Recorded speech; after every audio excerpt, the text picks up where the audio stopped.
and dying in your beds many years from now, would you be willing to trade all the days from this day to that for one chance, just one chance, to come back here and tell our enemies that they may take our lives, but they'll never take our freedom?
Anti-Tyranny News Radio here on UCY.tv. Thank you for joining me this evening.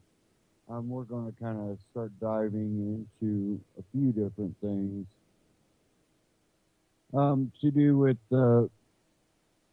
immigration and this extremism that is going on, that even if maybe you're a Muslim and say that doesn't go with what I believe in my Muslim religion, for a certain group of these people, they do look at it in religious ways as a religious holy war. So we have to keep that in mind. We can't just ignore that fact.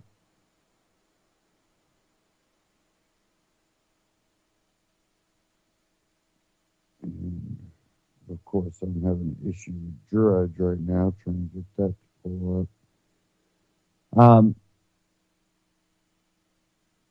I have one here. Truth in Media, Michael Lofty.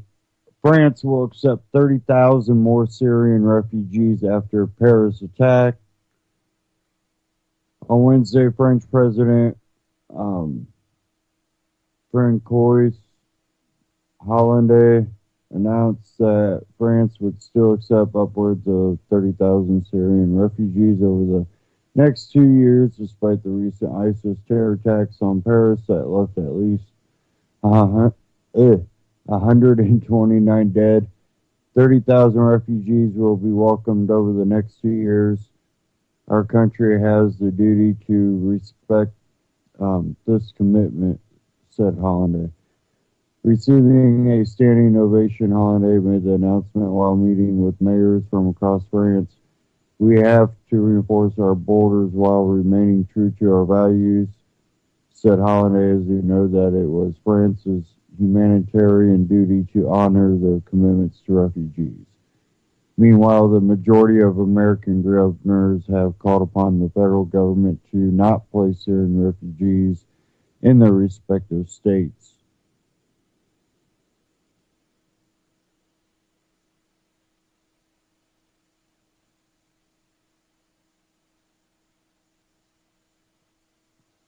While President Obama has made attempts to paint the refusal of accepting refugees as a partisan issue driven by Republicans, a handful of states controlled by Democratic state legislators and governors have also demanded that no refugees be placed within their states, including Massachusetts, Maryland, which are considered the most democratic states in America. Quote, as governor of Maryland, the safety and security of Marylanders remain my first priority, said Maryland's Democratic Governor Larry Hogan. Following the terrorist attacks on Paris just 4 days ago, and after careful consideration, I am now requesting that federal authorities cease any additional settlements of refugees from Syria in Maryland until the U.S. government can provide appropriate assurances that refugees from Syria pose no threat to public safety. As on Tuesday, more than 24 governors issued statements saying that they would not be accepting refugees. Meanwhile, another half dozen say they will, but not without increased vetting. The move by these governors has created a constitutional crisis of sorts. Many, including President Obama, say that the states have no say in the matter. Meanwhile, others disagree and believe the issue may make its way to the Supreme Court. That out of Truth in Media.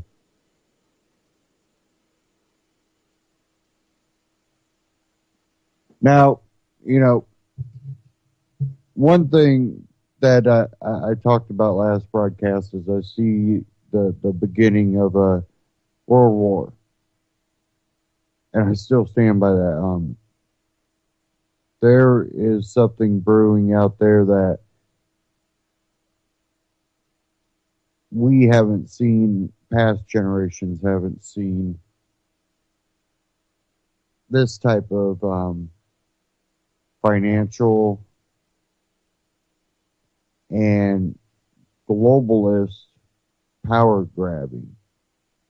You had the League of Nations, and then later became the UN.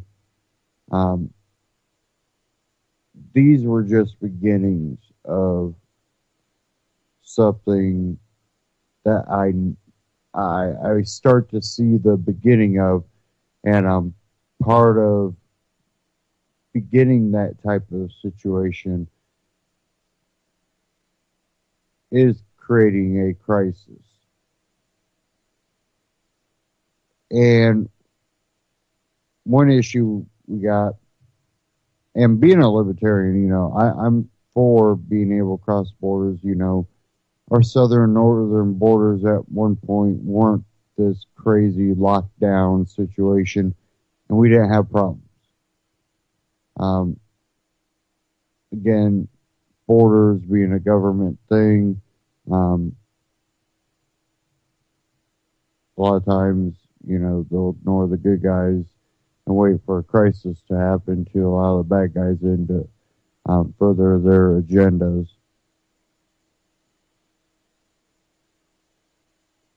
But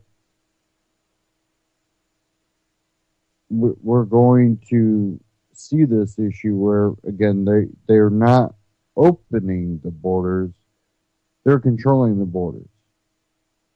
Many people tell you that the border, our northern border here in the United States, is more guarded than the southern border.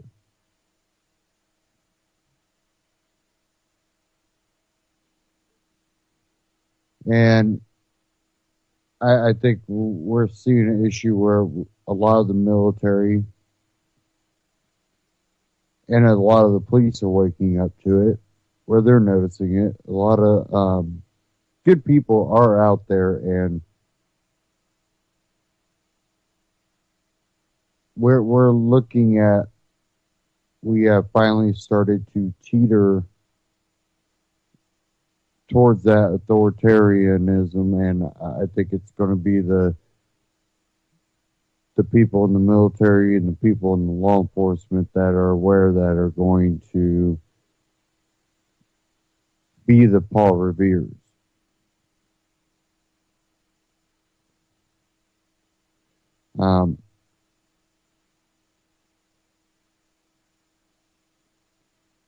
What we're also going to see is, with this crisis, with these threats that they will allow to come in, they will lock down the borders for you to get out. And these are things that you can look at past world wars and see, yeah, you got a passport or you got a visa, but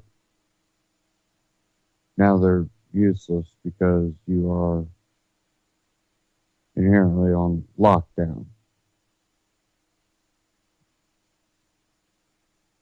And then I think what happens at that point is the more authoritarian we would become at that point, the more Americans will recognize what, problems can cause people to want to leave their homes. And so we do have a catch-22 where, no, we shouldn't just be this, lockdown country. But problems have been created and allowed to happen, allowed to increase to the point now that if we don't, we're looking at even bigger problems. So, again, it becomes a catch-22.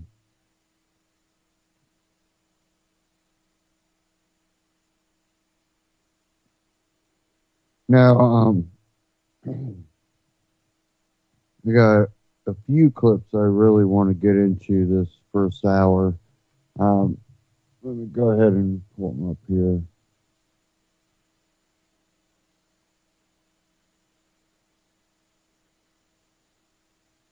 First, when it comes to ISIS, a lot of people talking about the U.S.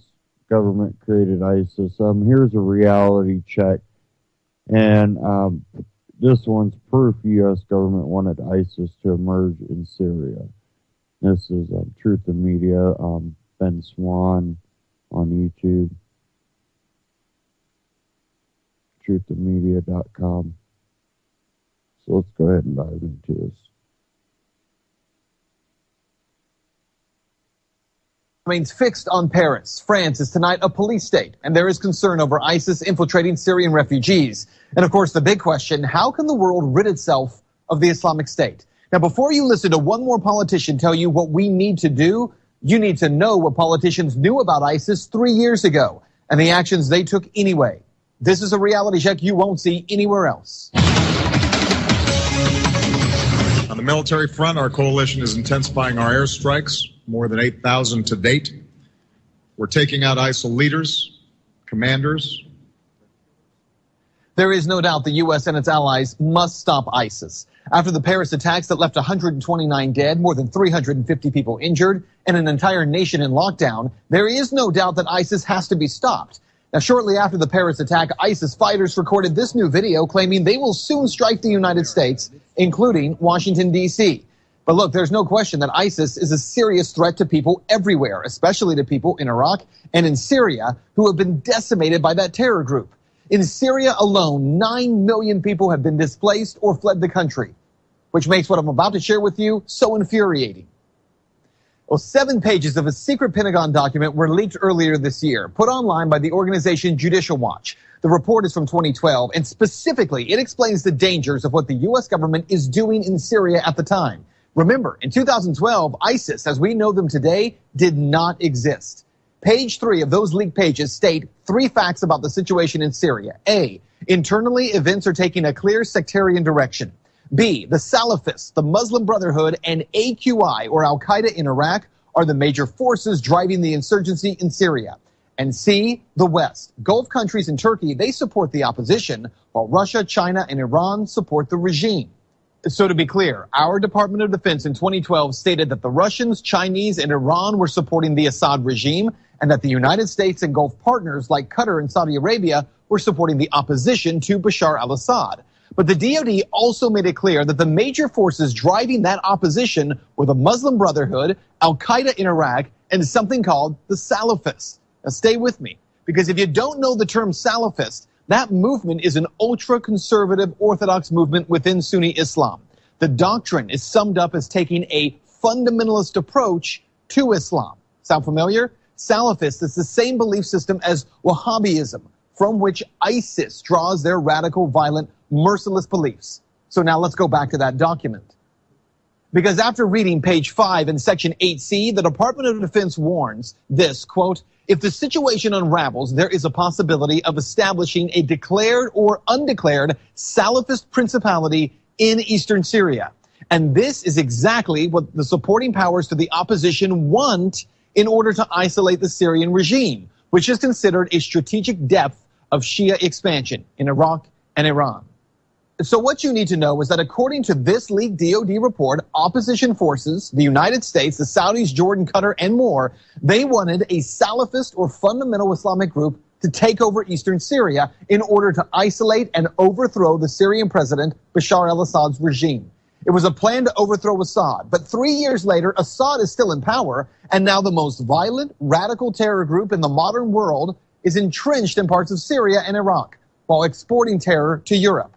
So here's the real question. Why would we as the American public believe any politician who claims that they have a plan for what to do with ISIS when not one leader has ever acknowledged our role in the creation of that very problem? That's Reality Check. Let's talk about that tonight on Twitter.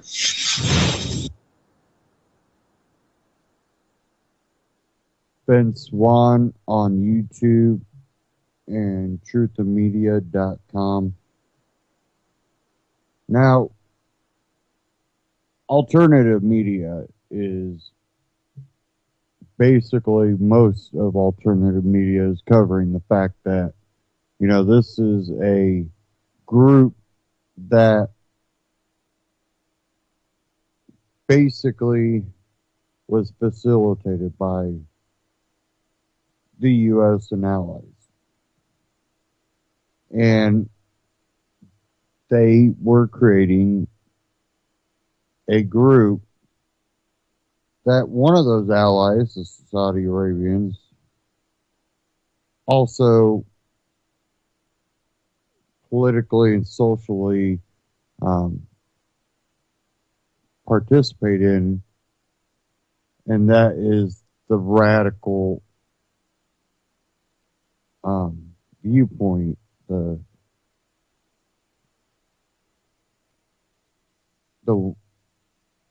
how do you pronounce it? Wasabiism or Wahhabism? Yeah.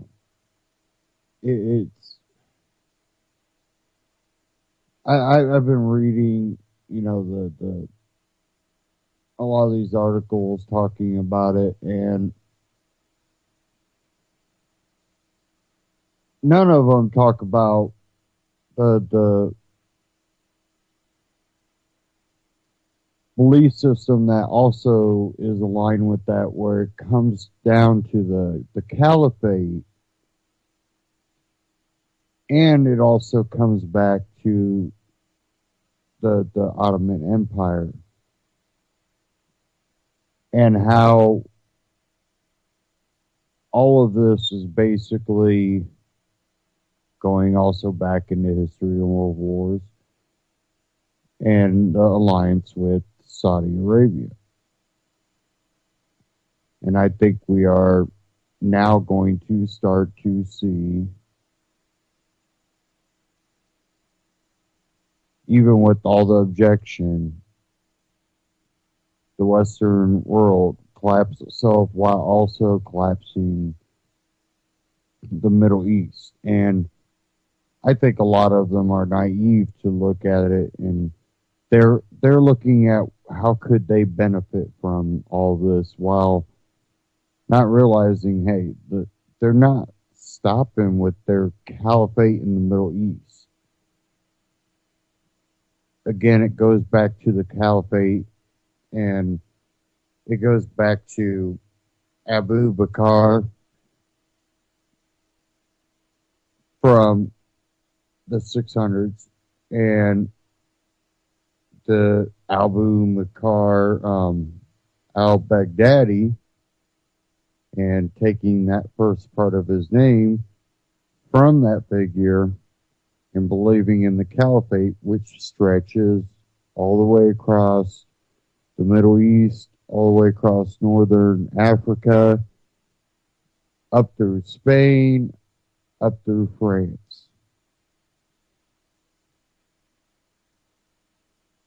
and then eventually across Europe. They want the whole Mediterranean.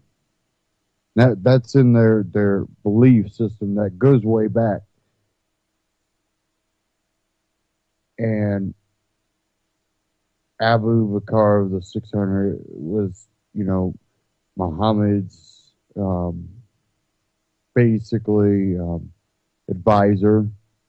That after Muhammad died, he basically kind of became that next guy in line that went around preaching and spreading this belief in the caliphate that would stretch up through France and all that and across Europe. So, knowing the history starts putting a lot of dots together. But what's happening with the refugee, the immigration thing, that becomes more of the government control, the mechanism. I think there was also a lot of people that now are rejecting it, but before were for it because they were too naive to see these things coming down the line. And I think you will see some of the more left and right leaning ones that were still more nationalists being the extremist in America, because they are going to put it in the media that way. And we already seen the plans to do it. We already seen the bulletins out that say, constitutionalists, Ron Paul supporters, libertarians, preppers, all these people should be, considered suspicious, basically. And we're going to see more of it when they allow the Western world to destabilize. And another thing that kind of sucks is if we go through this type of complete, power structure shifting to a point that makes it even worse than where we're at right now. The idea of freedom and liberty are going to seem so distant and so futuristic that it's going to be laughed at by a lot of these people that are already brainwashed. And a lot of these people have grown up in areas, usually big cities, that they've never had the chance to just kind of live free of intervention on every aspect of life. Cops are always behind you, it seems like, and you can't do this, can't do that. You got a permit for that, you got a permit for that. When can't build a tree house for your kids, got a permit. Did you get that zoned? When people that haven't lived in big cities, go build. So, and we're also seeing that spread into a lot of areas that aren't big cities. So, it's getting more restrictive and more restrictive. Now, I want to get into this Lou Rockwell, and he talks about open borders and brings up Rothbard, and it's pretty interesting because a lot of people go, well, libertarians, that just means open borders. Well, the philosophy of liberty and freedom and borders and all that, it's been talked about. And again, when you have governments that have control over borders, it's not open borders, it's controlled borders, and it will be used to manipulate the population. That's my belief. But let's go ahead and get into this clip. Mises Media on YouTube, Open Borders, a libertarian reprisal, Lou Rockwell.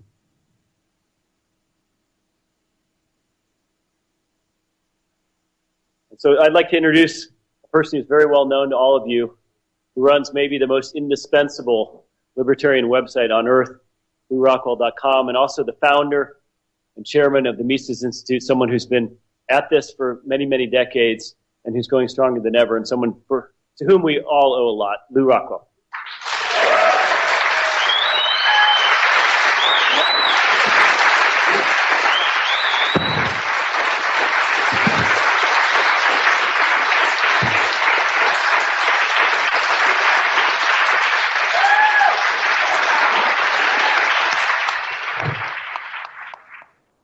I want to talk about something controversial today, unlike everybody else. Talk about open borders, a libertarian reappraisal. Whether we're talking about illegal immigration from Mexico and Central America, or birthright citizenship, or the migrants coming from the Middle East and Africa, subject of immigration has been very much in the news and widely discussed for months now. It's an issue fraught with potentially perilous consequences. So it's especially important for libertarians to understand it correctly. This Mises Circle, which is devoted to considering where we go from here, seemed to me an opportune question. I should note that at the outset that in searching for the correct answer for this problem, I do not seek to claim any originality, of course. I draw much of what follows from two people whose work is indispensable to a proper understanding of the free society. That's Murray and Rothbard and Hans Hermann Hoppe.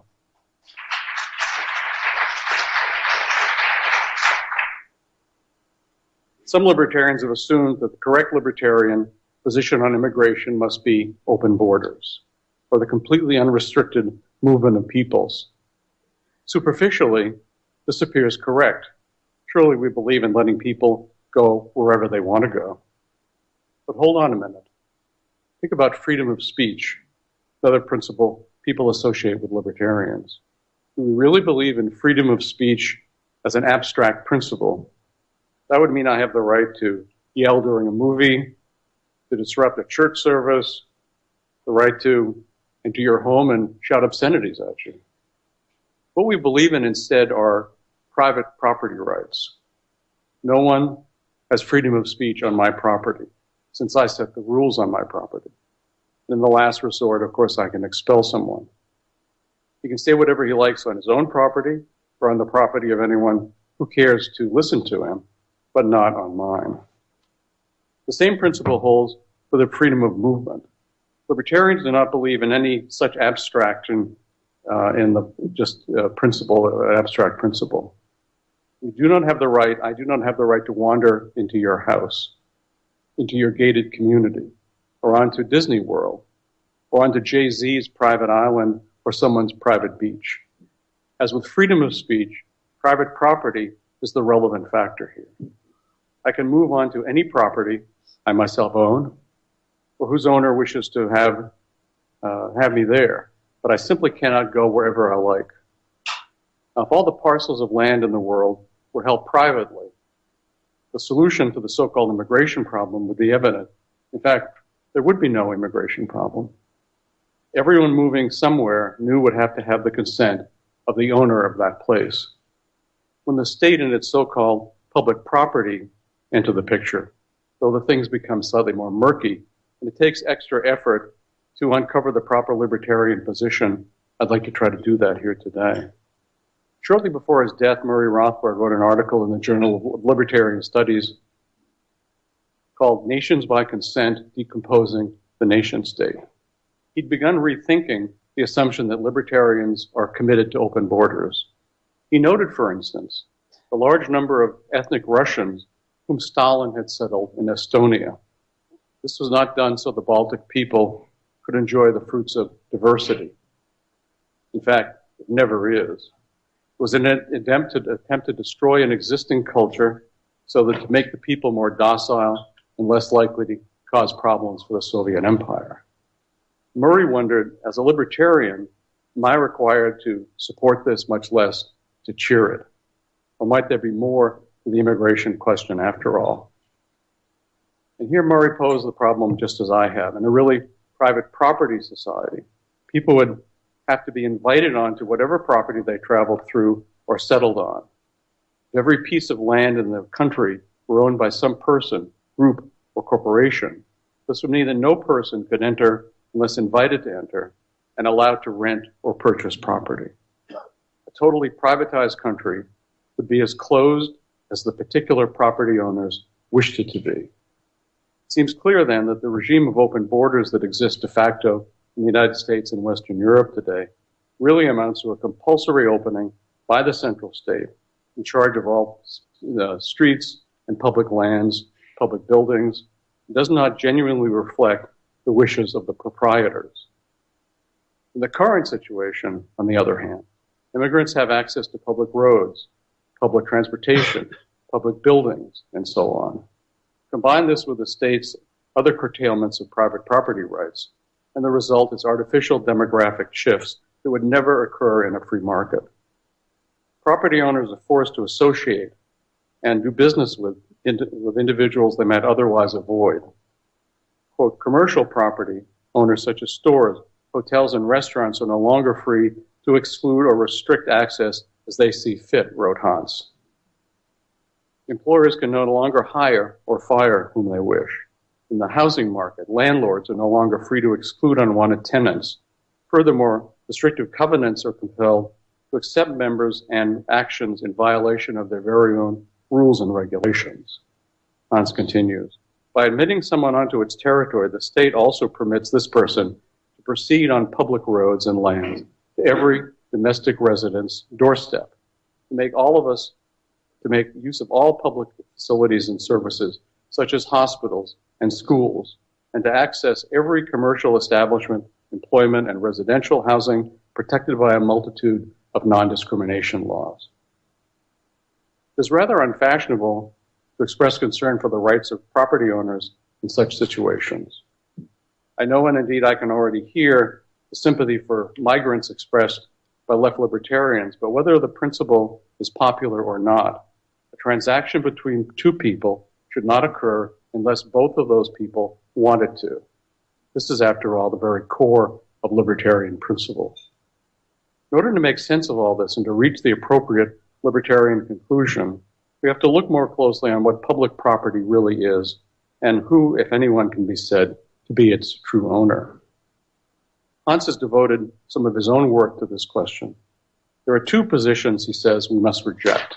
The first is that public property is owned by the government, that public property is unowned and is therefore comparable to land in the state of nature before individual property titles, particular parcels of land, have been established. Certainly we cannot say that public property is owned by the government, since government may not legitimately own anything. Government acquires its property by force, usually via the intermediary of taxation. A libertarian cannot accept that land or property acquisition is morally legitimate, like if it's done by force, since it involves, again, the initiation of force against the innocent through the extraction of tax dollars. Hence, government's pretended property titles are illegitimate. But neither can we say that public property is unowned. Property in the possession of a thief is not unowned, even if at the moment it does not happen to be held by the rightful owner. The same goes for so-called public property. It was purchased and developed by means of money seized from the taxpayers. They are the true owners. This, incidentally, was the correct way to approach desocialization in the former Soviet regimes in Eastern Europe. All these industries were the property of the people who had been looted to build them. And these people should have received shares in proportion to their contributions to the extent it would have been possible to determine those. In an anarcho-capitalist world, with all private property owned, immigration would be up to each individual property owner to decide. Right now, on the other hand, immigration decisions are made by a central authority. The wishes of property owners are completely disregarded. The correct way to proceed, therefore, is to decentralize decision-making on immigration to the lowest possible level, so we approach more meticulously and closely the proper libertarian position in which individual property owners consent to the various movements of peoples. Ralph Raico, our great libertarian historian, once wrote, free immigration would seem to be on a different category than other policy decisions, in that its consequences permanently and radically alter the very composition of the democratic political body that makes those decisions. In fact, he said the liberal order, where to the extent it exists, is the product of a highly complex cultural development. One wonders, for instance, what would become of the liberal society of Switzerland under a regime of open borders.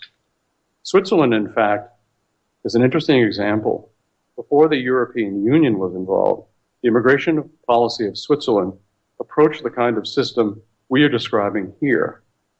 In Switzerland, localities decided on immigration and immigrants, or their employers had to pay to admit a prospective immigrant.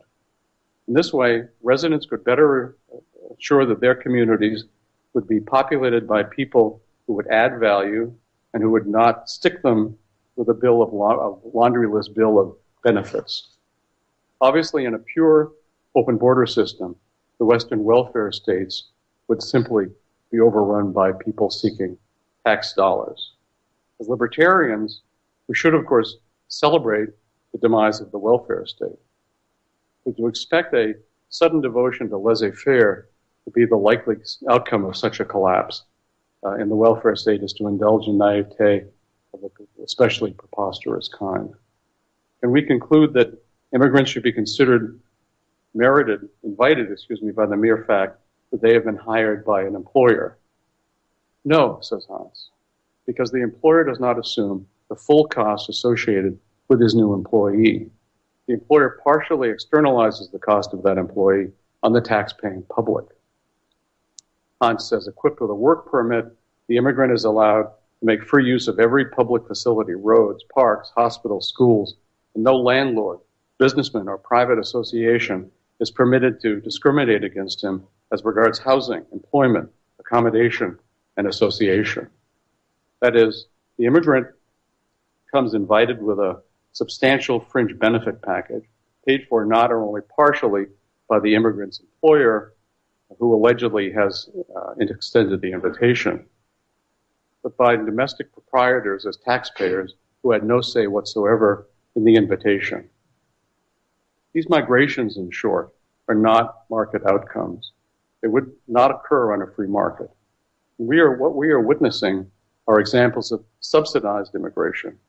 Libertarians defending these mass migrations as if they were market phenomena are only helping to discredit and undermine the true free market.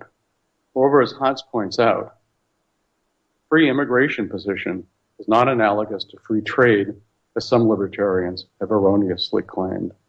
In the case of goods being traded from one place to another, there was always and necessarily a willing recipient. The same is not true for free immigration. To be sure, it is fashionable in the U.S. to laugh at words of caution about mass migration. Why?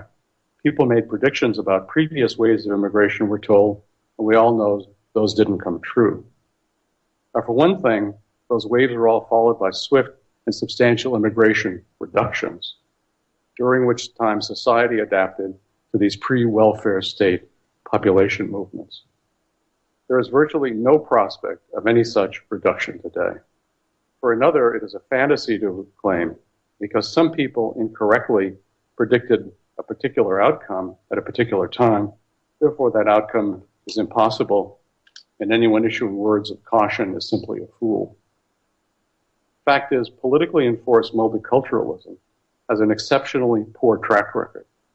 The 20th century affords failure after predictable failure, whether it's Czechoslovakia, Yugoslavia, the Soviet Union, Pakistan and Bangladesh, or then Malaysia and Singapore.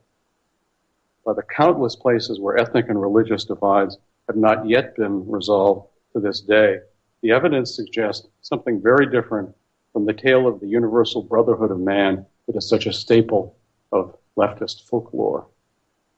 No doubt some of the new arrivals are perfectly decent people, despite the U.S. government's lack of interest in encouraging immigration among the skilled and the capable. But some will not be. The three great crime waves in U.S. history, which began in 1850, 1900, and 1960, coincided with periods of mass migration. Immigration may not have been the only factor at work, but it was indeed a factor. Crime isn't the only reason people may legitimately wish to resist mass immigration. 4 million Americans showed up on the shores of Singapore for admission. That country's culture and society would be changed forever. And no, it's not true that libertarianism would require that the people of Singapore shrug their shoulders and say, well, it was nice to have our own society, but all good things must come to an end. No one in Singapore would want that outcome, and in a free society, they would actively prevent it. In other words, it's bad enough to be looted, spied on, and kicked around by the state.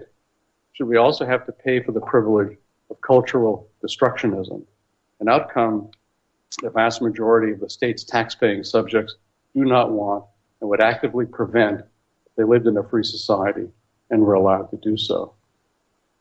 The very cultures that the incoming migrants are said to enrich us and the Europeans with could not have developed had they been constantly bombarded with waves of immigration by peoples of radically different cultures.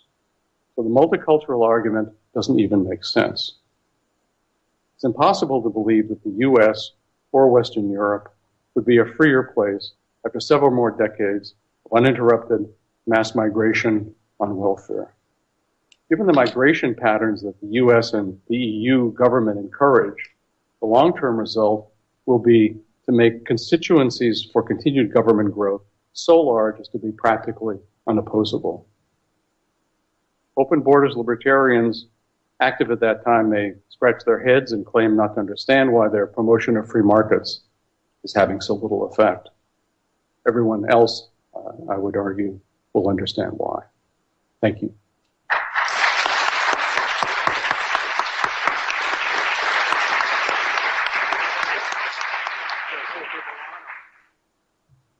Mises.org, Mises Media on YouTube, and that was Lou Rockwell.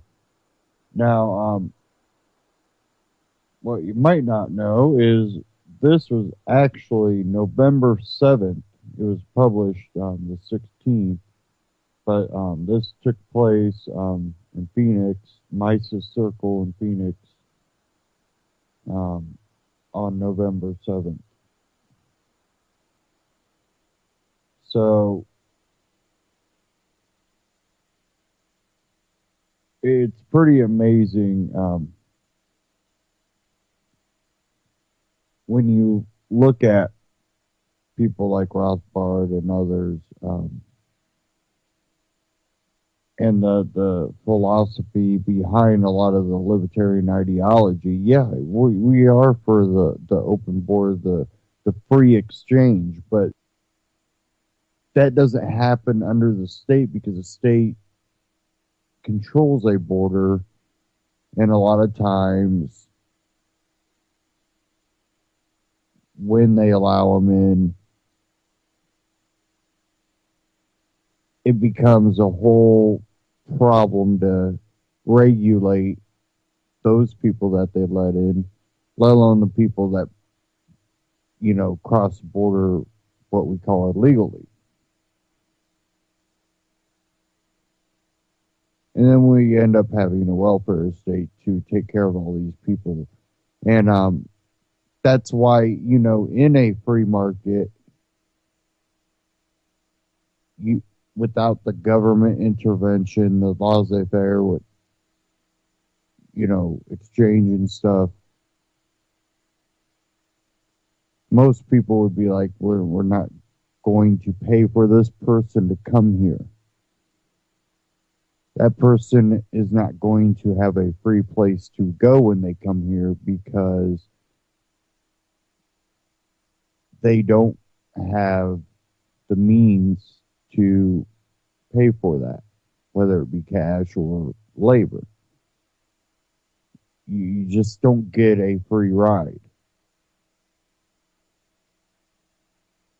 But under that too, more people would be able to prosper. Regulations wouldn't be like they are. More people would be like, yeah, we need the immigrant help. And there's also more of a vetting because you're taking a personal, approach to it. So you're going to have more of a personal, or people that work with these others are going to have a more personal experience with those other people. It's really complicated until you really get down to the roots of what freedom is and how to secure freedom. And it has a lot to do with the welfare of you and your family, and understanding how that relates to society and community.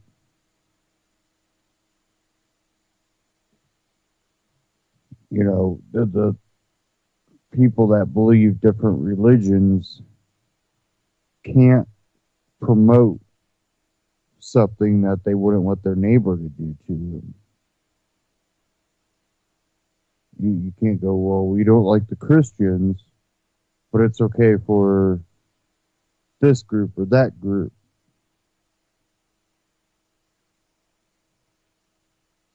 Because it'll turn around and bite you in the butt. And that really is what the basis of freedom comes down to, and how society can be free.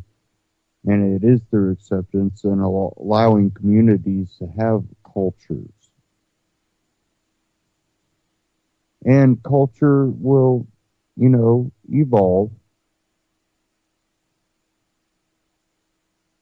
But when you play these forced, controlled borders, and then force immigration, basically, when they tell states you're going to take these immigrants, and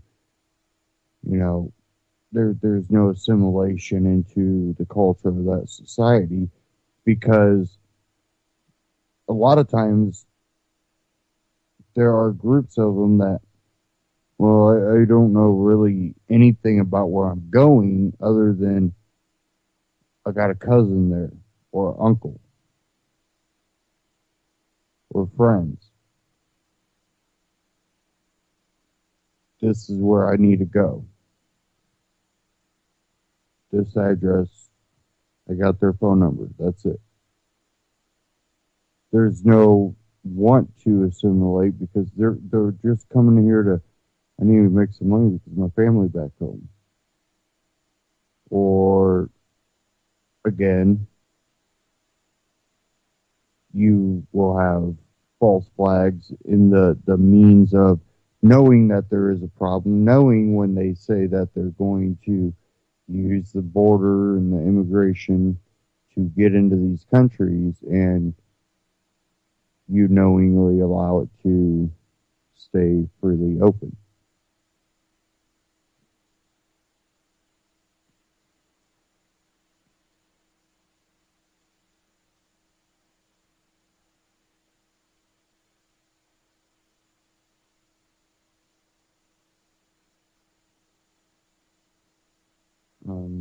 Over here debating one, if I want to play this one clip.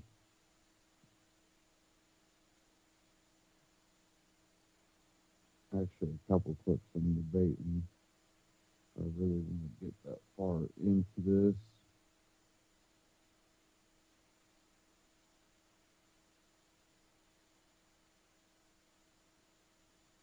I'm going to get into this one.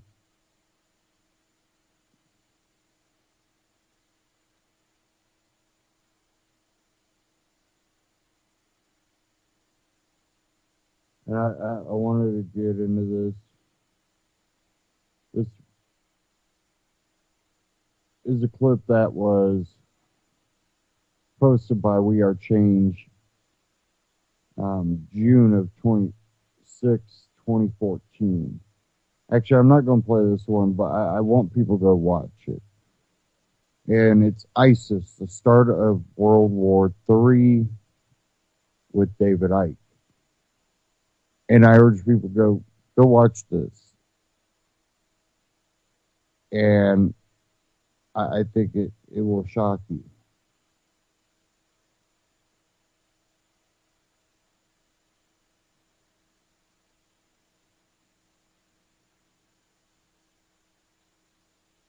It just amazes me when I rewatch some of these older videos, and even though some of us have had a little bit different view, we've basically seen this outcome coming and have predicted it. And even though we didn't have some type of,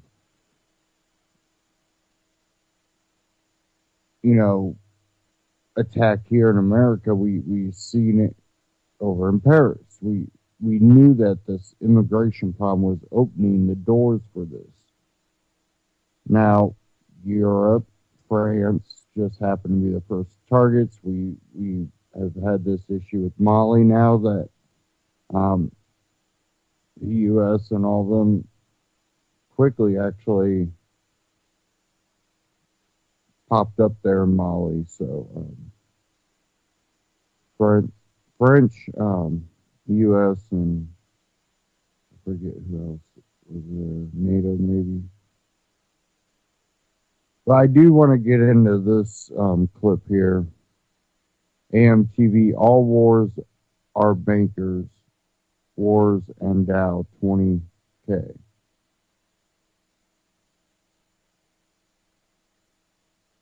And we are going to see the progression of this world war through a global depression. And I really do think that is coming. We're going to, probably eventually see the rationing. We see extremely cheap gas prices right now. We go, what's going on? Well, the Saudis are pumping oil, but when world wars start to break out, where borders do get closed, where large-scale military operations beyond what we're seeing right now start going, that oil is going to kind of disappear. Well, what does that have to do with all this? Well, we're also going to see from this oil war that's been going on, they've hurt our domestic oil production because they've dropped the price so low that it's hard for our oil companies to be able to operate at these low costs and to explore.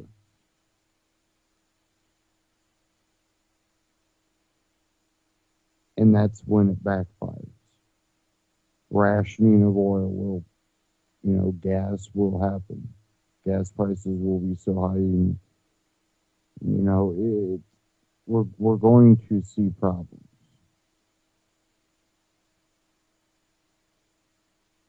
Okay, let me go ahead and get into this clip here. AMTV, Christopher Green, all wars are bankers, wars and Dow 20K.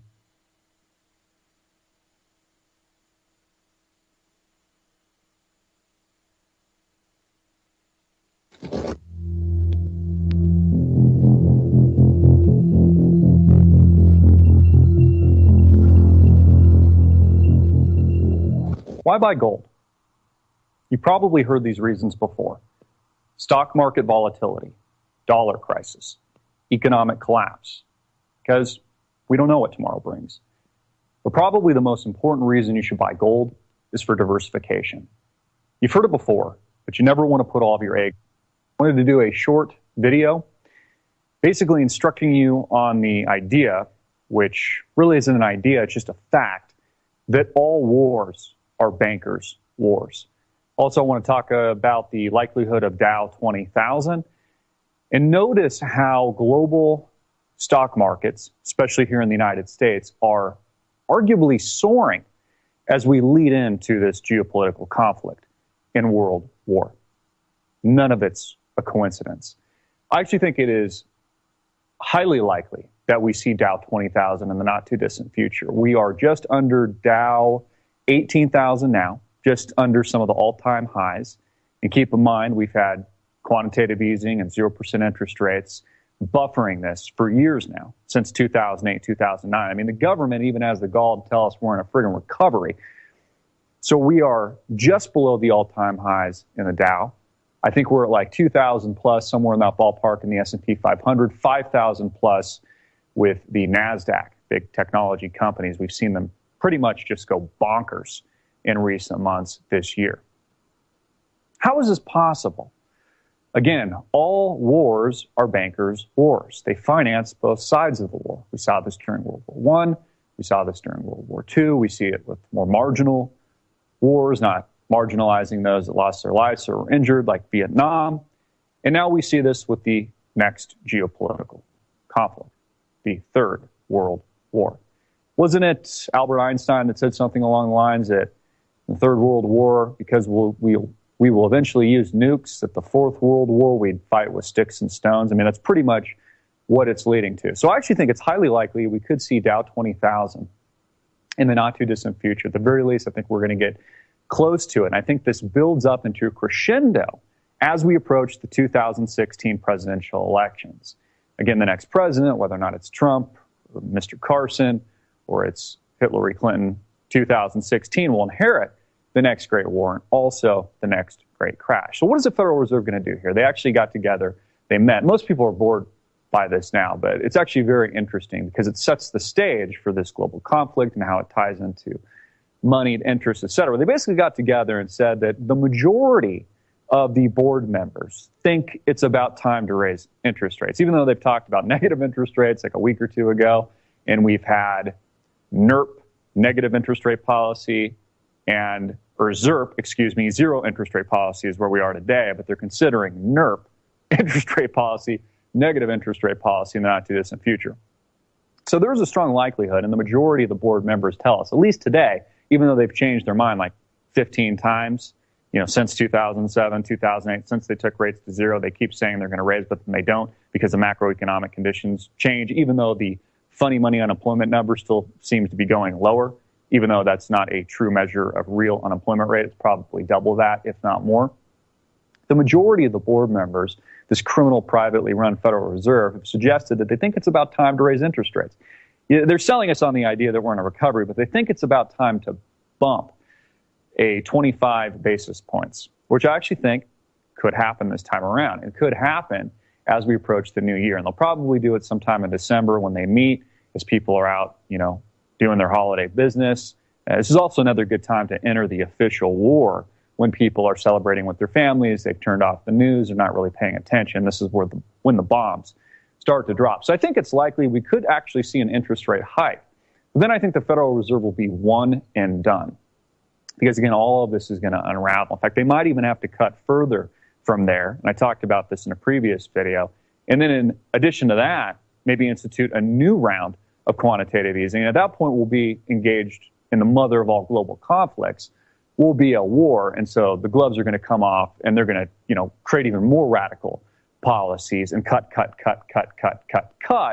from ZIRP, zero interest rate policy, to NERP. I mean, this is crazy. This is absolutely ridiculous.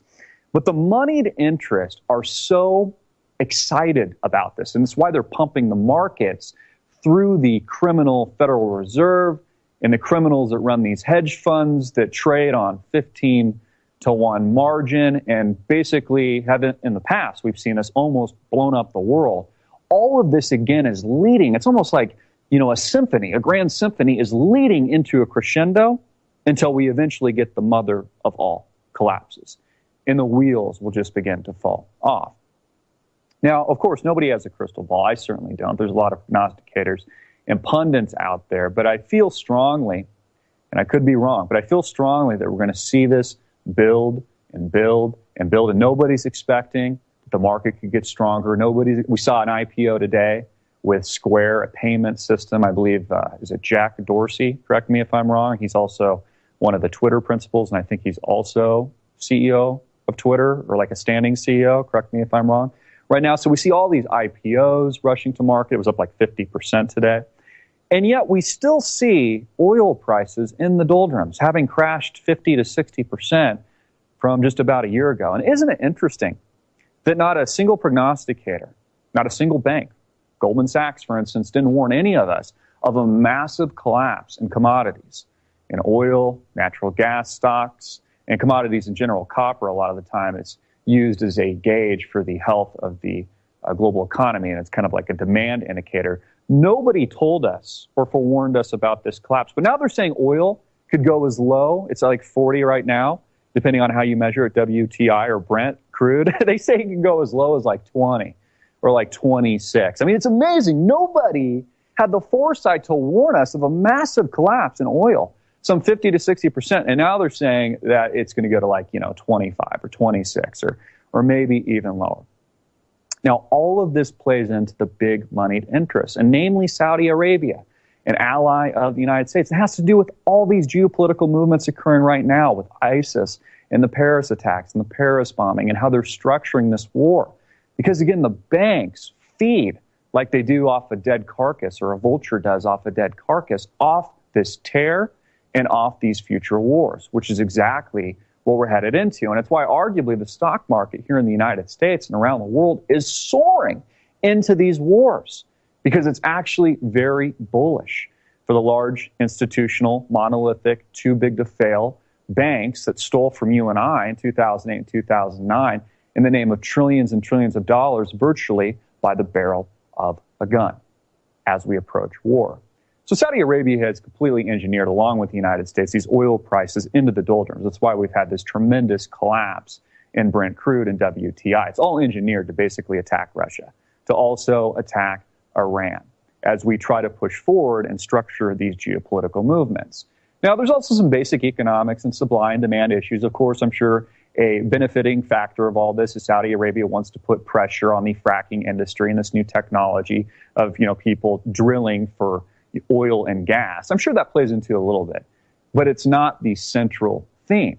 Again, we are at war. We are at economic, geopolitical war with these countries. This is the new Cold War with countries like Russia and Iran. Even Syria strategically is a key area of interest, as they're building or trying to complete a pipeline. I believe it's coming from Qatar to transfer natural gas and oil supplies to this part of the world. Some of you are probably even more up to speed on some of these developments that I am. It's the last key to the puzzle to basically bypass Russia. Russia heavily dependent on the sale of oil. They use it to subsidize most of their economy. They need somewhere in the ballpark in the range of 100 plus barrel in oil, as many of these countries do, like Iran, for example, somewhere in that ballpark, just to break even, so they can subsidize their economy and their social programs. So again, this is entirely engineered to wage war against the enemies of the United States. It's another reason oil and the movement of this very important commodity is a central theme and part of the thesis that makes up this geopolitical chess game in Syria. One of the reasons that Vladimir Putin is protecting Assad, his strategic ally, and hoping to ensure, of which he's winning the war right now, hoping to ensure that they cannot complete some of these pipelines that will basically cede power to the West and transfer that power from the rising East into the West. Now, anytime we talk about money, again, the bankers, they finance both sides of the war. Every war is a banker's war. Anytime we talk about money and the potential for these world superpowers of losing it, expect war. Expect that as the reset button. And it's exactly what's approaching. Again, follow the money, follow the paper trail, follow the economics of all of this, follow the terror propaganda, follow this, nationalistic rhetoric that we now see coming from Europe and namely France as a result of these terror events, so that Western powers can push their citizens to the front lines of a brand new war to achieve their economic goals, to achieve their banker-moneyed interests. Again, these monolithic, too big to fail, criminal entities, companies like Goldman Sachs, JP Morgan Chase, Bank of America, Wells Fargo, that again robbed you virtually by the barrel of a gun in 2008 and 2009, making even more money now because they borrowed from you, but they didn't really borrow from you because they're not going to pay you back. They just stole it from you and mortgaged your children's future until the next great crash blows up in all of our faces. So this is where all of it's headed. I see the bubble getting much, much bigger. I think Dow 20,000 is likely. It could get even bigger than that until the next great collapse. And then the Federal Reserve, which has shot its last bullet, which really doesn't have a lot of ammo, will probably usher in another version of quantitative easing or call it something different. They may, in fact, revert from ZERP to NERP policy, from zero to negative interest rates, and then the wheels just come falling off the train. More bloodshed, more death, the economic collapse continues. We have not recovered since the collapse of 2008, 2009. It's been papered over by debt and leverage and borrowed from our children's future. And it results in war. World war, folks, is the reset button. Get this video out everywhere. Make it viral. Hard hitting in your face. I'm Christopher Green. Christopher Green, AMTV on YouTube.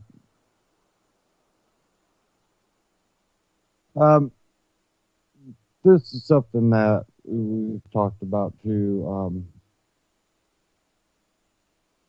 They will eventually raise interest rates, and the longer that they keep it going the way they are, the more of a bubble they're creating, not including the bubble being created by the Saudis pumping so much oil into the market, and a world war right at the front door and ready to bust through. And in this whole thing, he talked about commodities. Well, oil being one commodity, and there's basically a war going on there. But there's also another war by these artificially low interest rates, artificially keeping the dollar high, even though it's slipping away from being a world currency. We're seeing gold and silver prices go really low. Well, what does that mean? Well, when you see that the market would say, well, prices should be high for gold and silver. Well, it's not because of the war on the other commodities and the manipulation through the Federal Reserve. So it's artificially keeping the price on gold and silver low. A lot of wealthy people are buying up gold and silver like mad. That the smart people are buying it up. And surprisingly, there's a lot of them that are raising their prices, even though the market isn't. I see a lot of, and I'm not talking about some specialty coin, but where one day they had it a silver ounce going for, I think they had it $17 one day, and the next day they had it at about 26, I think. Why are they doing that? Because they're seeing the market. They're realizing the market. Now, some people have to sell it for higher because of what they got into it. But they're not going to get that while the market's low until you start seeing it bought up, which we are seeing. We've seen it for a while now. For at least 3, 4, 5 months. It's really been getting pretty dry out there.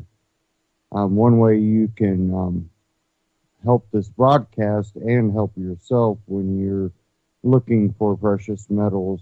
If you go to antityrannynews.com/metal, it'll take you to Amagi Metals, and that's my preferred source for gold and silver. And they have pretty good prices in the market at where it's at, and they're not gouging prices. They do have some that are a little bit more because of the collector part of it. But then they do still have their ounces of silver at decent prices too. So go check them out. And that also helps out this broadcast when you purchase your precious metals through that link, antityrannynews.com/metal.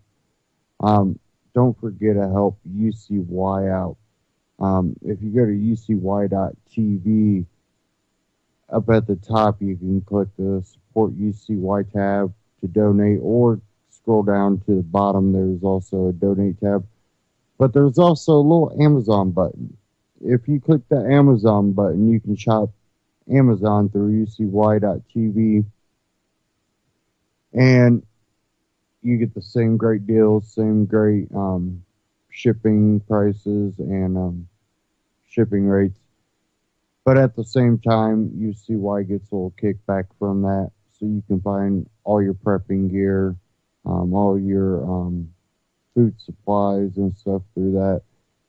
And at the same time, you're also helping out alternative media like UCY.tv that allows you to get many different views and information from all the different hosts here on UCY.tv.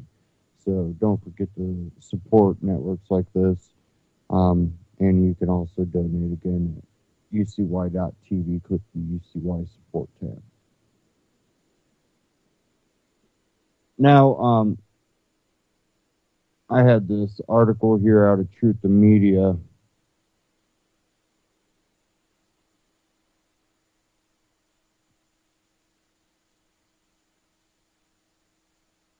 And this was Rachel Blevins. Clinton bipartisan senators push for new war powers against ISIS. And I told you this is what's going to happen. They're going to want to do more military operations, also while taking your liberties here at home, telling you, you know, one thing I do see coming out of this is a national ID card being prepared and pushed through this refugee crisis, while they're also creating destabilization here in America and in Europe. But this article here says, in the wake of recent terrorist attacks in Paris, Democratic presidential candidate Hillary Clinton joined a bipartisan group of senators in calling for an updated authorization of military force against Islamic State militants in Iraq and Syria. A possible vote on military authorization would be the first war vote in 13 years. As up until now, President Obama has used the congressional authorizations given to former President George W. Bush during the invasion of Iraq after 9/11.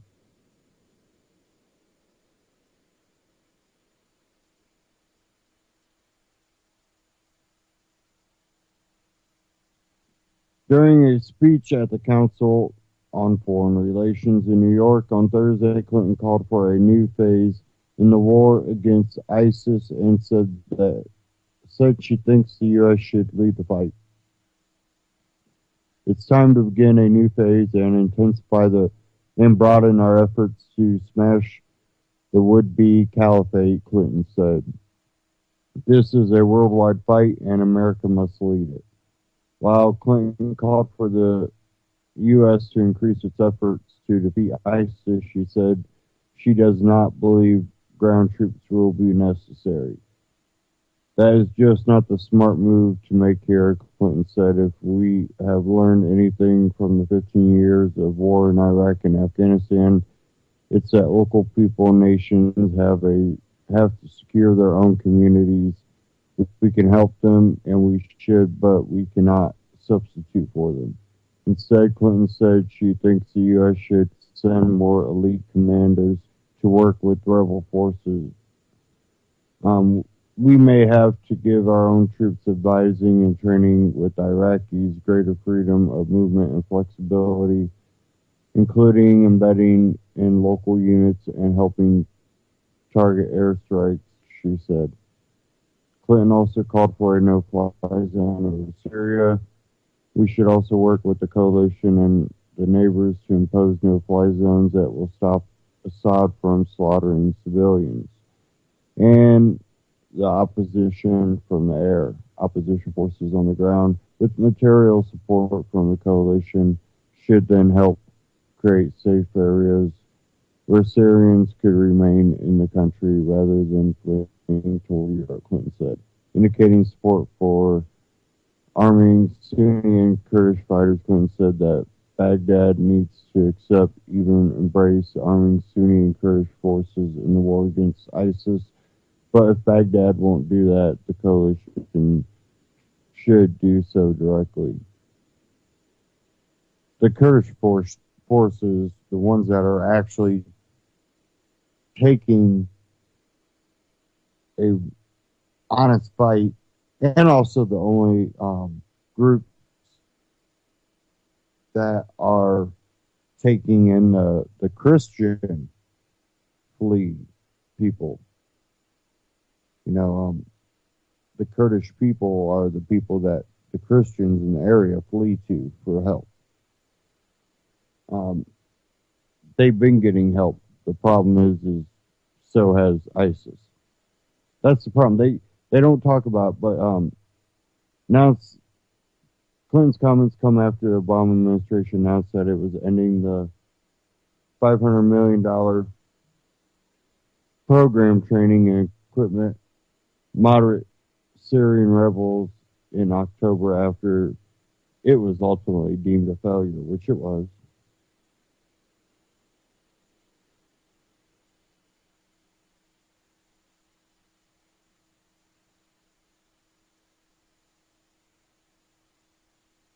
And of course, all the war hawks are flocking, but again, it's also a catch-22. You know, we have a group out there that we help create, but I think we should take less of a role in it.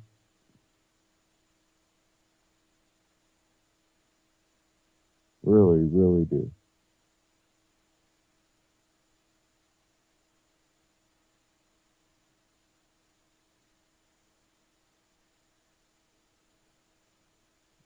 Okay, let me get back to this other article here if I can find it.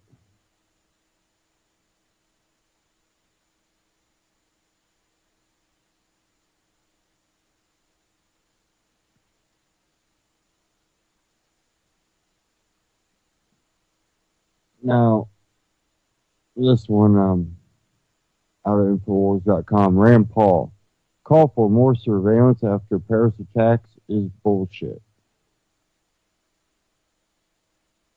GOP presidential candidate Rand Paul did not mince words in a campaign stop at George Mason University, Virginia, Thursday, labeling a call for increased government surveillance as bullshit. So when they stand up on television and say the tragedy in Paris means you have to give up your liberty, we need more phone surveillance. Bullshit, Paul told a crowded students who enthusiastically cheered. And we'll play this small clip here. They stand up on television and says the tragedy in Paris means you have to give up your liberty. We need more phone surveillance. Bullshit.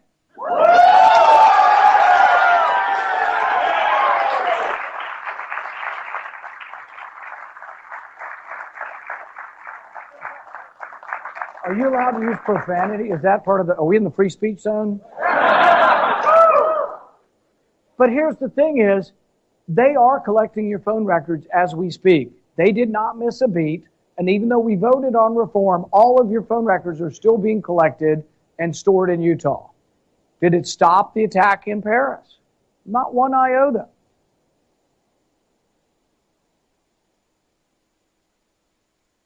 Now, you think that the collection part's a problem? They are going to also use this here in America to go after your guns and your First Amendment.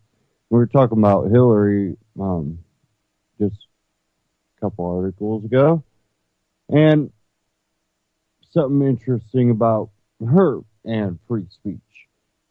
She does not care. The Clintons have always been those type of people that would do what they needed to do to shut up opposition. They're always going after opposition and threatening and trying to shut them up.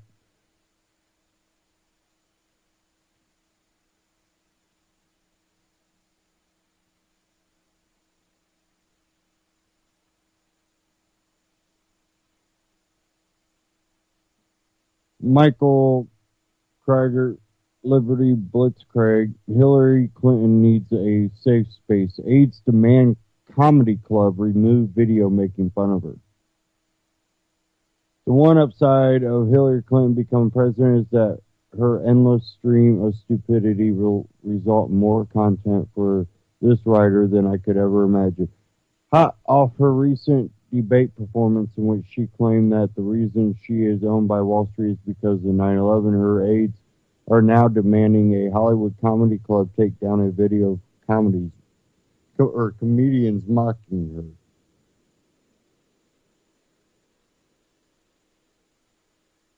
Just in case you have any doubt about what a Hillary presidency would look like, we learned from Judicial Watch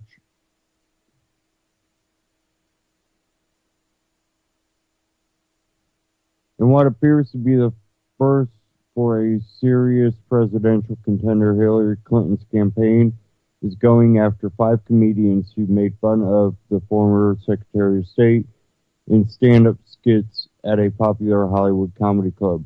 A video of the short performance, which is less than 3 minutes, is posted on the website of the renowned club Laugh Factory, and the Clinton campaign has tried to censor it.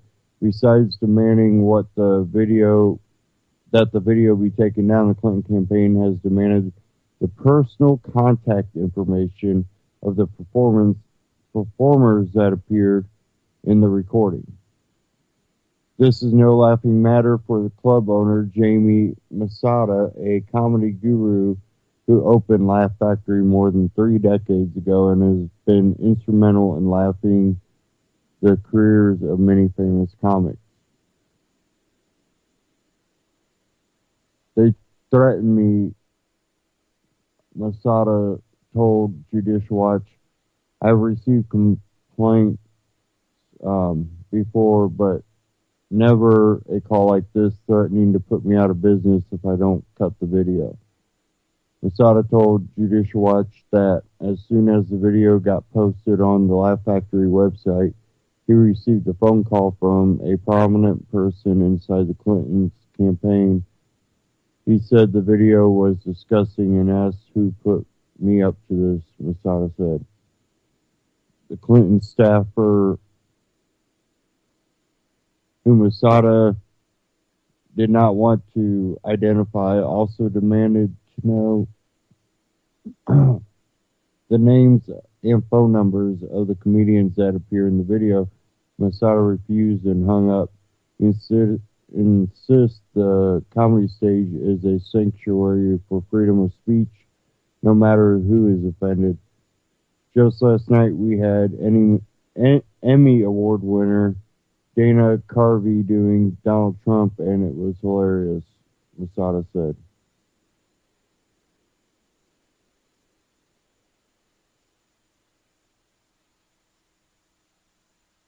Let me see. I'm going to play this short clip here.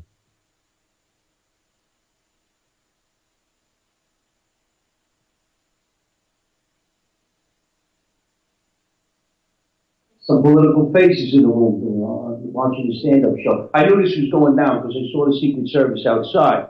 She's here? Let me finish that thought. That woman should be president of the United States.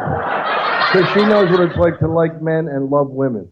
You know what I would love, Hillary? I was thinking about it, and I would love if you become president, then you divorce Bill, and then you marry a bitch. Oh, shit. That would fuck the world up in their head.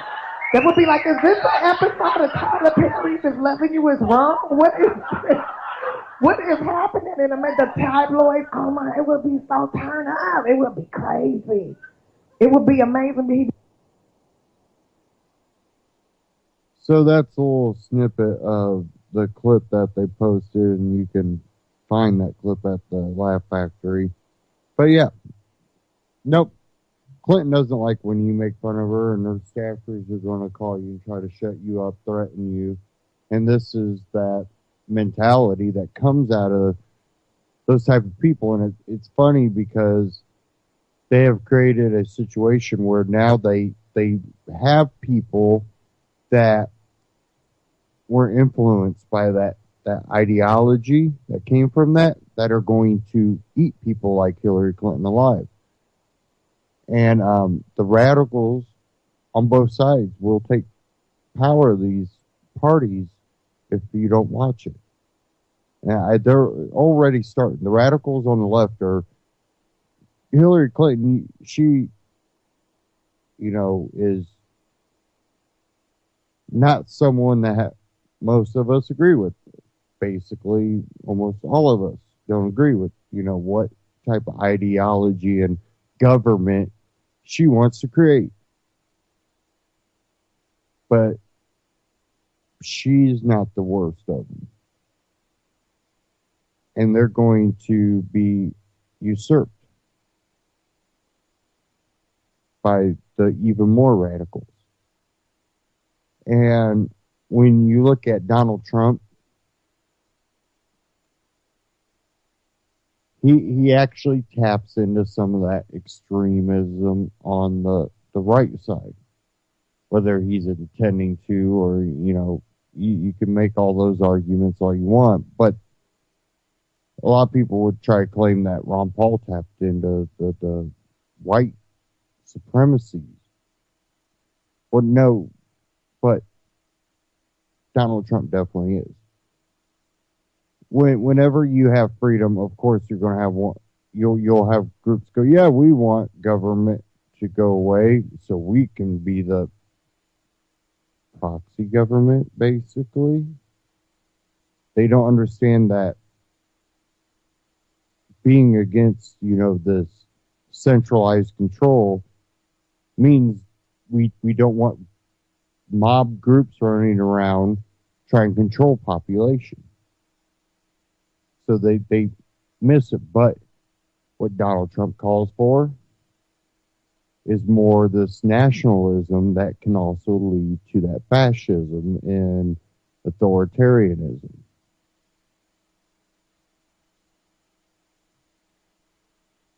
And with what government is at this point,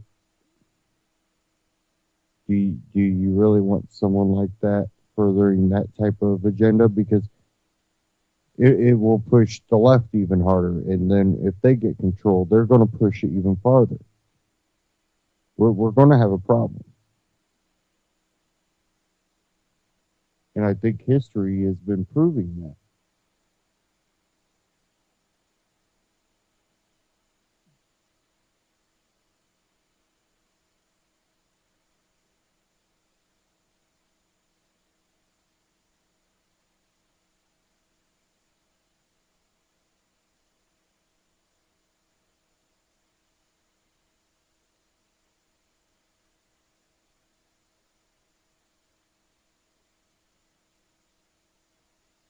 Now,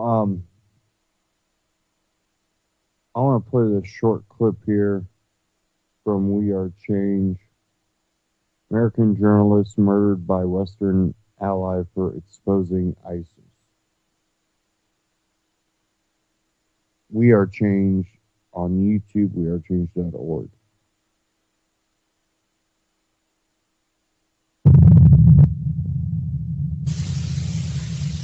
This is Gradowski of WeAreChange.org here in Lima, Peru, and I wanted to bring your attention to a very important, underreported story that the White House is being extremely silent on. It's the story about an American journalist who was disappeared and murdered in Turkey on October 19th, 2014. Her name was Serena Shim. She was an American journalist working for Press TV inside of Turkey, and she uncovered how United Nations World Food Program trucks were being used by ISIS to send in and import weapons and other supplies to the Syrian rebels. The story had huge repercussions for the U.S. ally Turkey. Right after her reporting, Serena talked about death threats and threats from Turkish intelligence she got right after her report.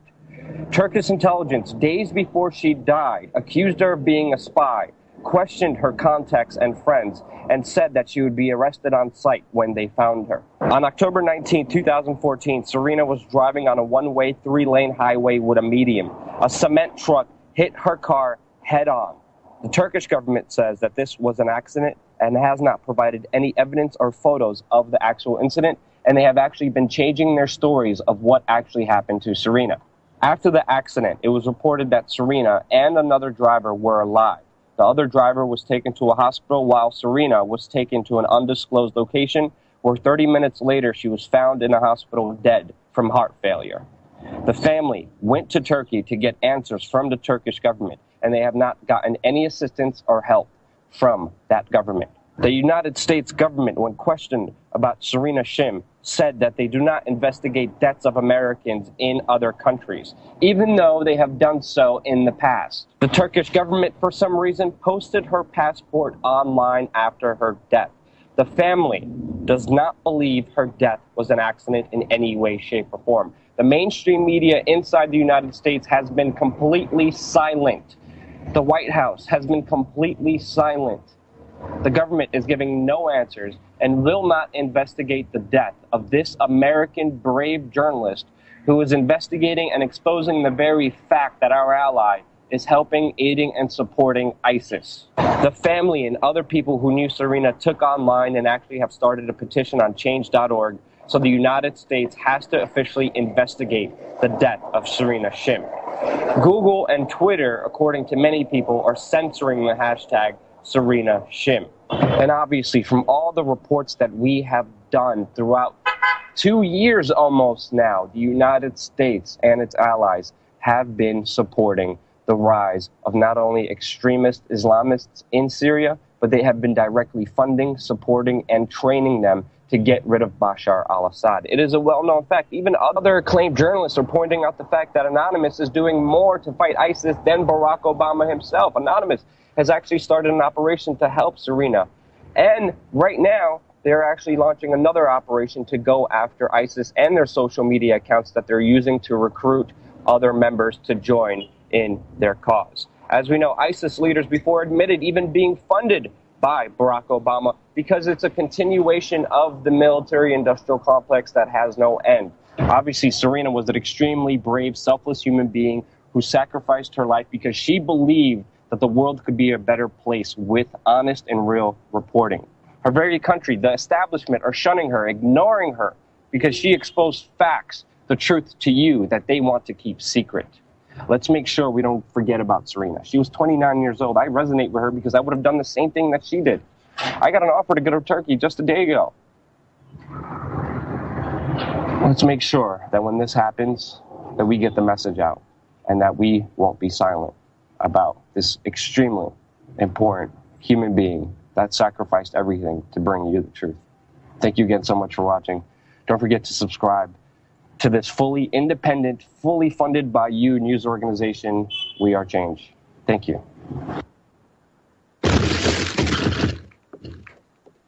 WeAreChange.org. We Are Change on YouTube.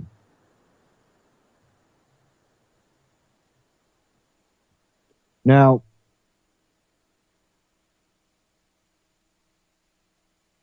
sorry, let's try to get these articles up here.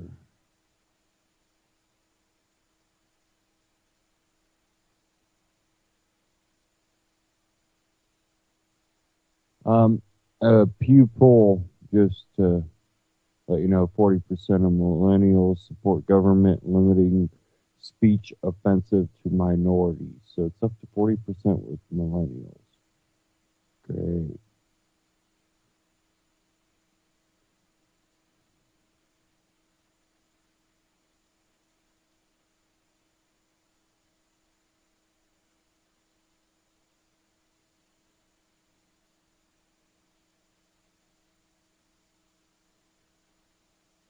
Okay, this article doesn't.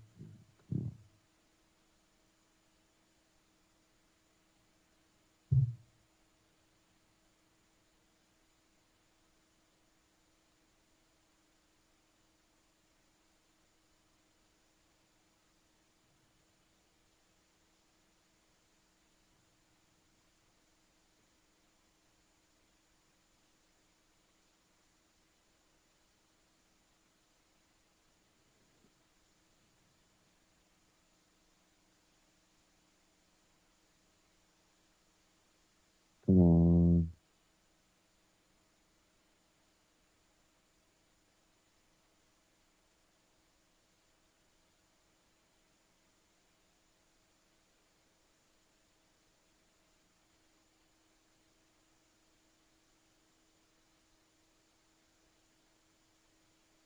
Sorry about this.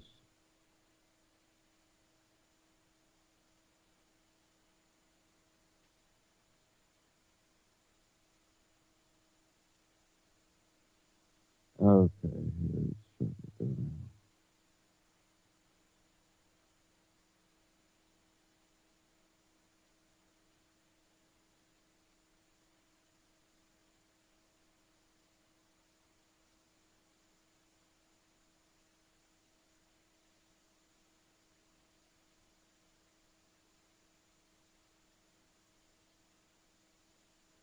Satellite war is the new arms race in space. This one out at FT.com, FT magazine.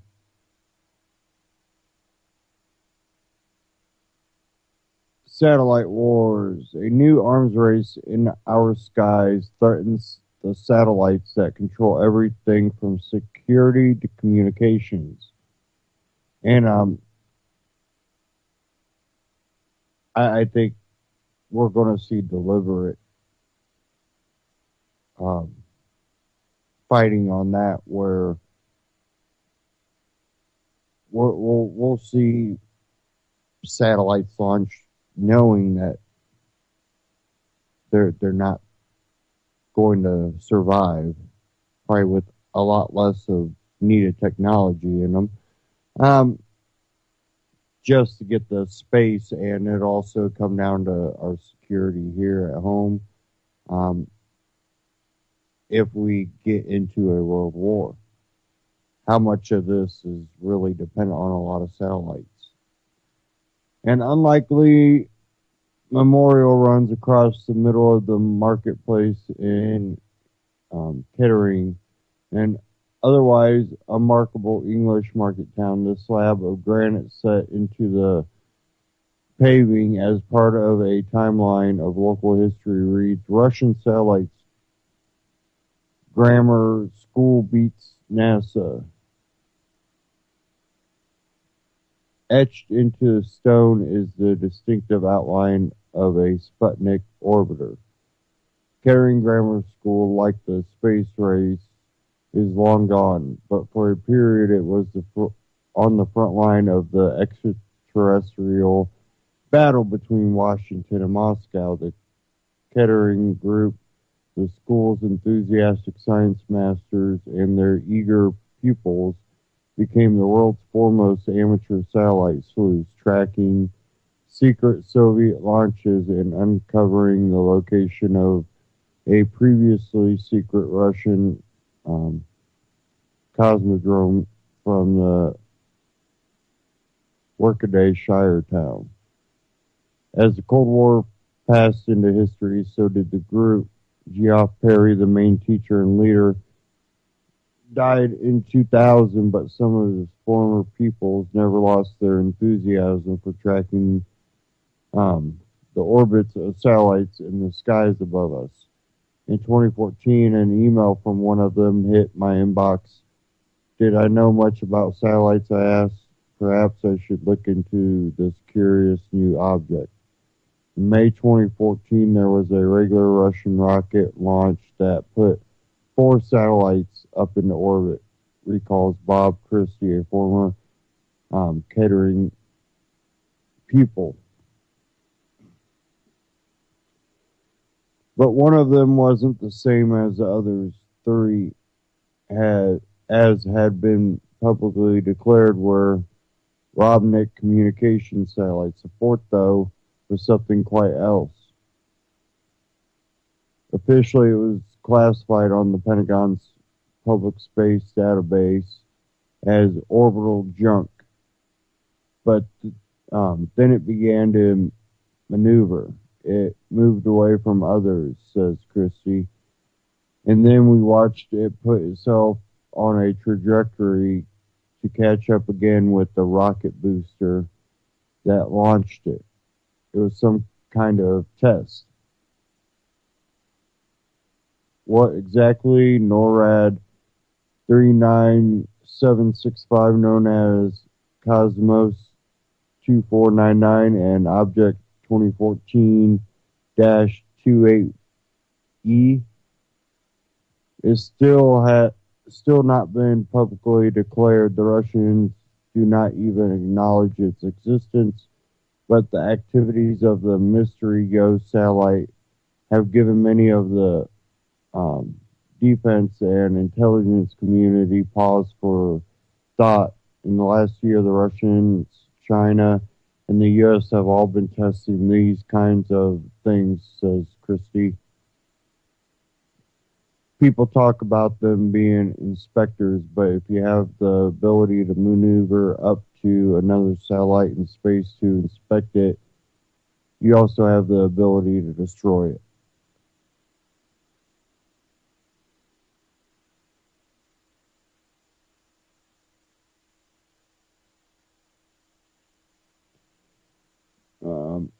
Indeed, as far as several seasoned analysts, intelligence officials, and diplomats spoken to by the Financial Times are concerned, 39765 best makes sense in the context of one of Russia's most secretive Cold War ventures, a program that is now being revived.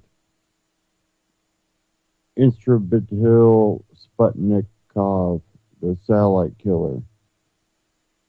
Space military officials like to say is the ultimate higher ground. Since the Cold War ended, however, it has been a largely uncontested territory. In January 1967, the U.S. and UK and USSR became the first signatories to the Outer Space Treaty. In it, they committed to keeping the moon free of military testing and not putting weapons of mass destruction into orbit. China joined the pact in 1984. Another 100 states are now signed up. As a result, for 3 decades, space powers have been able to operate their own satellites with impunity. According to the Union of Concerned Scientists, there are at least 1,300 satellites now orbiting Earth. Some have military purposes, some are for civilian and commercial use. Most, 549, are American. European powers are big players too. Russia has 131, the UK 40, but growing numbers are from rising countries. China now has 142 in orbit, India 33.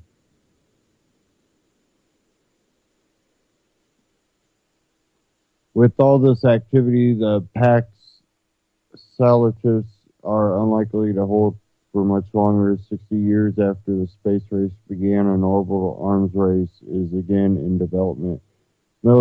Military officials from the U.S., Europe, and Asia, spoken to by Financial Times, confirmed in private what the Catering Group and other amateur stargazers have been watching publicly. Almost every year, a country with strategically important satellite constellations and its own launch facilities is considering how to defend and weaponize their extraterrestrial assets. I don't think there is a single G7 nation that isn't now looking at space security as one of its highest military priorities.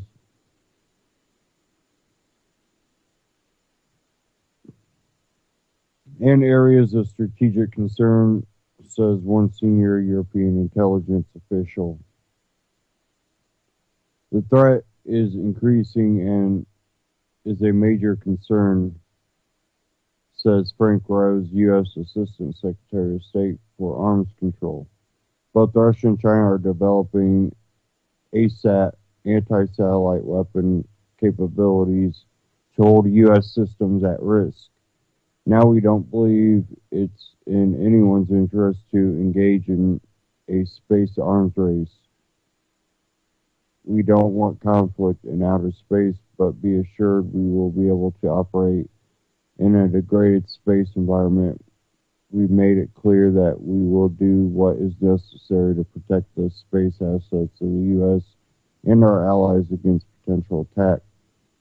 Satellites are fragile things. A nudge to their orbit, a tilt of their solar panels towards the sun, a laser blast directed at their sensors, or a projectile casually fired into their path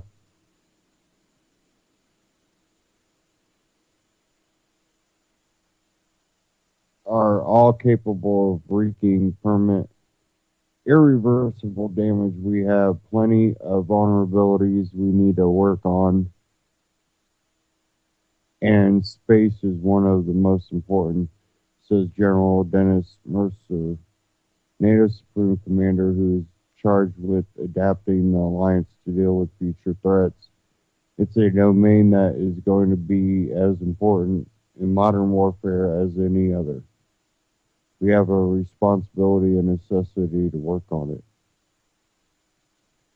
You think they're feeling a little threatened by the countries that are now emerging, like Russia and China? It says here, Space says Mercer needs to be considered in the same breath as sea and air when it comes to defense. While developed societies are becoming more dependent on it than ever before for almost every aspect of their digital economies. Their grip on the technologies has given them global strategic dominance is slipping, and as more countries around the world look to maximize their military advantages, space is becoming the most obvious domain to contest.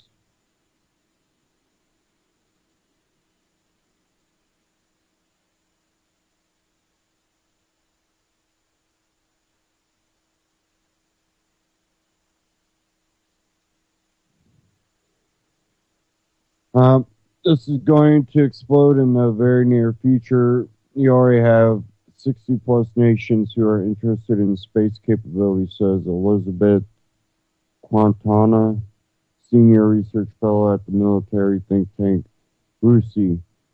And with that, there are a number that are developing very serious anti-space capabilities, most notably China and Russia. When you think that Western militaries and societies are critically dependent on space, it is an area to be seriously concerned about.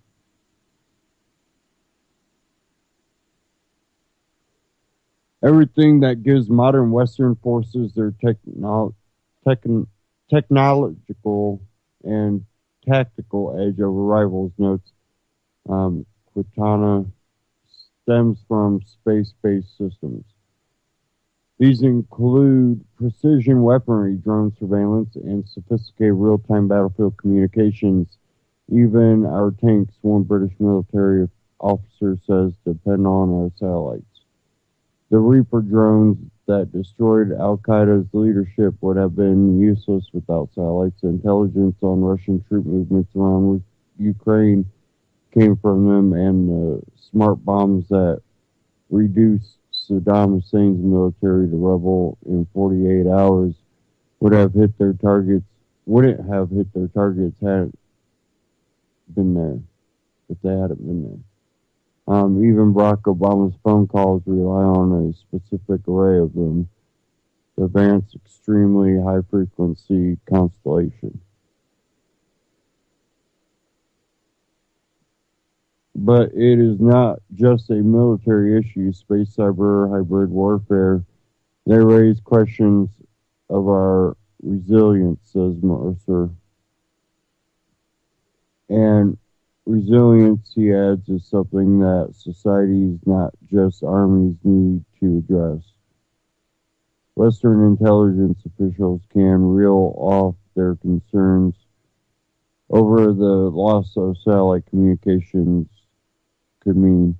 There are all things we are currently depend on, from the navigation of airplanes to our ability to make phone calls, and then they are the things we are becoming ever more dependent on: driverless cars or internet-linked domestic appliances.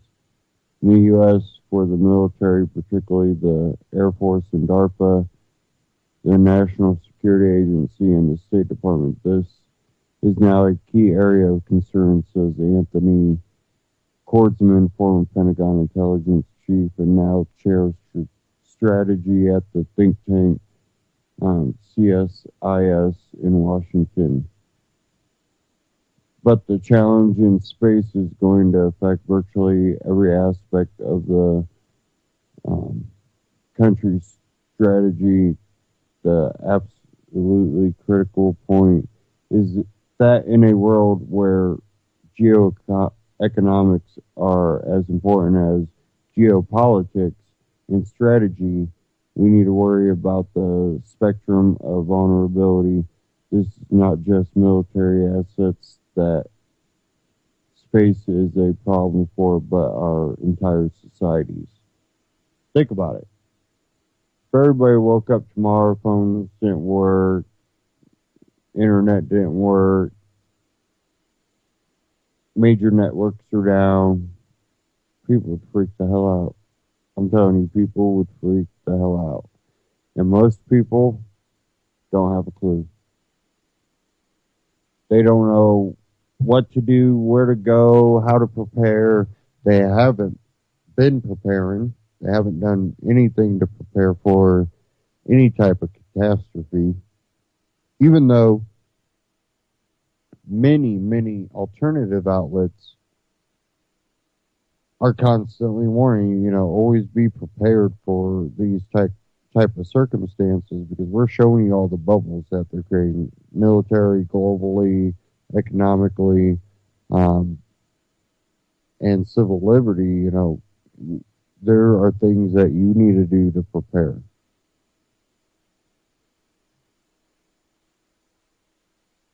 And I really think that we are on the brink of World War III. Some people call it World War IV if you consider the Cold War a war, or the war on communism, which include the Cold War and into Vietnam and North Korea.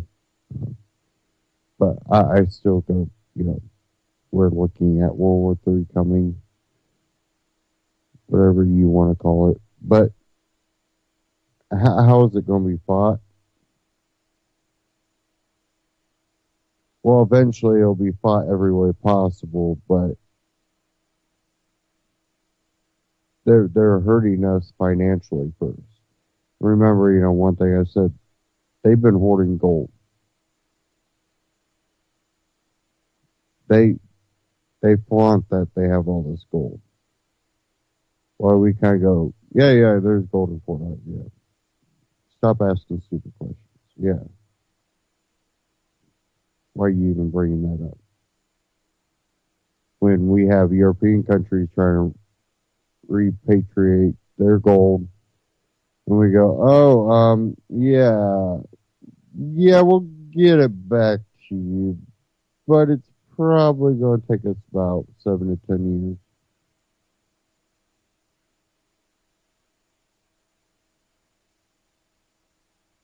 that doesn't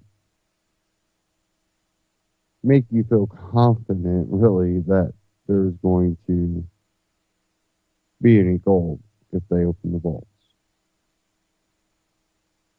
Then you look at our national debt.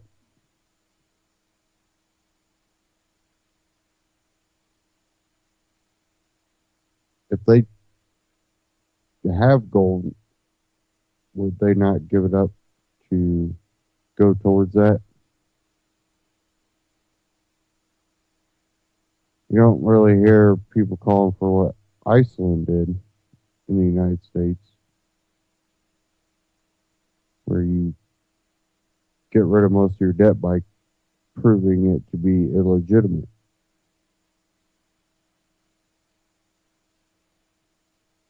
Improper. Charge the people that were complicit in doing this.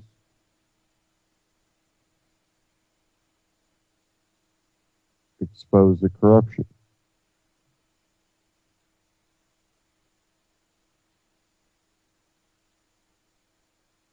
You know,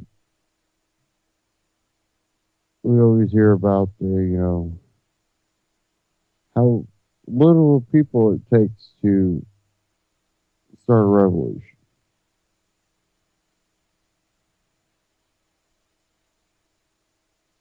I think we're close to that, but I think we also live in different times. This isn't, muzzle loader era.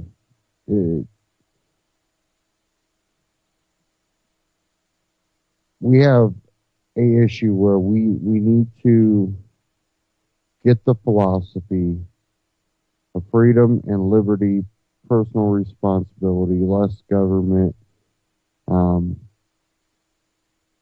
and, ideas kind of like the non-aggression principle, anarcho-capitalism type deal, and wake up more people globally. Because the more and more this becomes a global centralizing of power, the more we need a global awakening, not American awakening. I think the Constitution, in ways, could be a great stepping stone, a tool used to decentralize a lot of countries. Again, I don't look at the Constitution as an end-all. I don't think you get to a constitutional government the way we're told it's supposed to be by the right and say, now we're perfect. Now we don't have to become freer. I think that would be a large mistake, and we got to go somewhere. So if we can't be freer, then we're eventually just going to get back to where we are now. Thank you all for tuning in. I know we are coming up to the end of the broadcast here. Stay tuned here on UCY.tv, and don't forget to go to UCY.tv. Click that support tab, or even shop through Amazon. If you scroll down to the bottom, click the Amazon. Check out